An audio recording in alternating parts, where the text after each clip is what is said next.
కారంపూడి మండలం అండి మాది. కారంపూడి మండలం మెయిన్ పంచాయతీ అండి, ఇది పెద్ద పంచాయతీ కారంపూడి మండలం. అలాంటిది ఈ రోడ్డు మీద డ్రైనేజ్ లేకుండా ఈ వాటర్ రావటం వల్ల చిన్న చిన్న పిల్లలకి జ్వరాలు, మలేరియా జ్వరాలు, డెంగ్యూ జ్వరాలు, అనేకమైన విష జ్వరాలు వస్తున్నాయండి. దీని గురించి దాదాపు ఒక 4 నెలల నుంచి మేము పోరాడుతున్నాం. పంచాయతీ ఆఫీసులు తిరగడం కానీ, చేయడం కానీ, చెప్పడం కానీ జరుగుతుంది. ఎవరైనా సరే కనీసం పట్టించుకునే నాదులు లేడు. కనీసం ఈదులు చూస్తే పందులు తిరుగుతున్నాయి విపరీతంగా. ఆ పందుల గురించి చెప్పినా కూడా పట్టించుకునే నాదులు లేడు. ఇలాంటి దుస్థితి ఏ ఊర్లో లేదండి, మన కారంపూడిలో ఉంది. పేరుకేమో పెద్ద పంచాయతీ, చూడటానికేమో దరిద్రం. ఇది ఇలాంటి సమస్యలు ఎప్పుడు తీరుతాయని ఎదురు చూస్తున్నాం. గతంలో ఎంఆర్ఓ గారు హడావుడి చేసి గందరగోళం చేసి పగలగొట్టి చేశారు. తర్వాత ఆయన చేసిన పనుల వల్ల మళ్ళీ పనులు ఆగిపోయింది, డ్రైనేజ్ పనులు. ఈ డ్రైనేజ్ మెయిన్ ఏంటంటే కారంపూడిలో టౌన్లో డ్రైనేజ్ లేదండి. ఈ డ్రైనేజ్ తొందరగా చేస్తారని అధికారులు మేము కోరుకుంటున్నాం.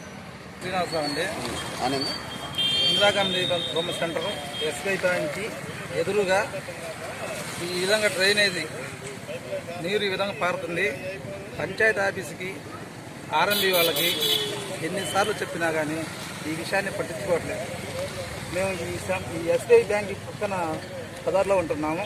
మేము వచ్చేటప్పుడు పోయేటప్పుడు ఇదే నీటిలోంచి మేము వెళ్ళాలి, మా పిల్లలు వెళ్ళాలి. ప్రతిసారి ఇదే మాకు ఇబ్బంది అవుతుంది. ఇప్పుడు దగ్గర 4 నెలల మంచి ఇదే పరిస్థితి. వానలు పోయిన తర్వాత ఎన్ని నిధులే అనుకుంటే ఈ విధంగా డ్రైనేజ్ వదులుతున్నారు.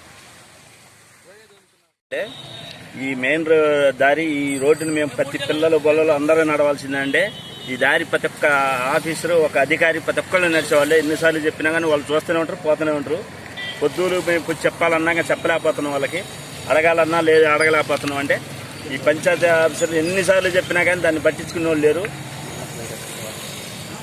చెప్పినా పట్టించుకునే నాదులు లేరు. ఇది మెయిన్ రోడ్ అయినా కానీ ఏంటంటే నిమ్మకి నీరెత్తినట్టు వివరిస్తున్నారు. ఎన్నిసార్లు చెప్పినా కానీ నీటి పన్నులు కట్టించుకోవటం, ఇంటి పన్నులు అంటే క్యాన్వాస్ చేసి కట్టించుకోవటం అని కానీ, అంటే డ్రైనేజీ కాలువ తీసేవాడు కూడా లేదండి. ఒక మురికి కాలువ చెప్పినా కానీ రేపు పంపిస్తాం, ఎల్లుండి పంపిస్తాం ఉంటారు, చెప్పిన వాళ్ళు లేరు ఇంతవరకు.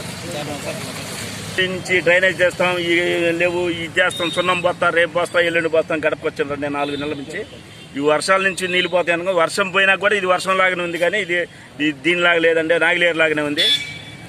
ఈ వాసన భరించలేకపోతున్నాం అండి. దీని గురించి పిల్లలకి జ్వరాలు, డెంగ్యూలు ఇవన్నీ వస్తున్నాయండి. ఏదో దీన్ని చూసి తొందర చేసి మీరు చర్య తీసుకోవాలనండి. నుంచి ఇలాగే నడుస్తున్నాం. కొత్త రోగాలు వస్తున్నట్టు ఏమైనా పిల్లలకు బొల్లలు ఏమైనా జిల్లా కొంచెం ఏదైనా రోగాలు వస్తే మేము చాలా ఇబ్బంది పడాలి. పేదవాళ్ళం మేము అందరం చూస్తున్నాం. కట్టుకున్న వాళ్ళు కట్టుకున్న మాలాంటి వాళ్ళు ఆ డ్రైనేజ్ నీళ్ళలోనే మేము తాగుతుంది ఇప్పుడు రోజు. పట్టించుకునే వాళ్ళే లేరు. ఇప్పుడు వాటర్ పైపు కూడా దీంట్లోనే ఉంది, మేము అయ్యే తాగేది. అందరు చిన్నపిల్లలు ఈ లైన్లో మాకు ఎవరిళ్లలో నుంచి తిరిగి వస్తామండి మేము వెనక్కి. చెప్పాము, పట్టించుకోవాలి ఎవరు అసలు. ఎన్నిసార్లు రోజు ఇట్టేగా మా ఇల్లు మునిగిపోతుంది. ఏడు దాకా వాసన వస్తుంది.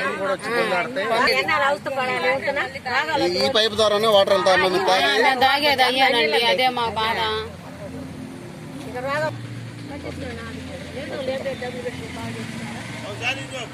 కొత్త రాగాలు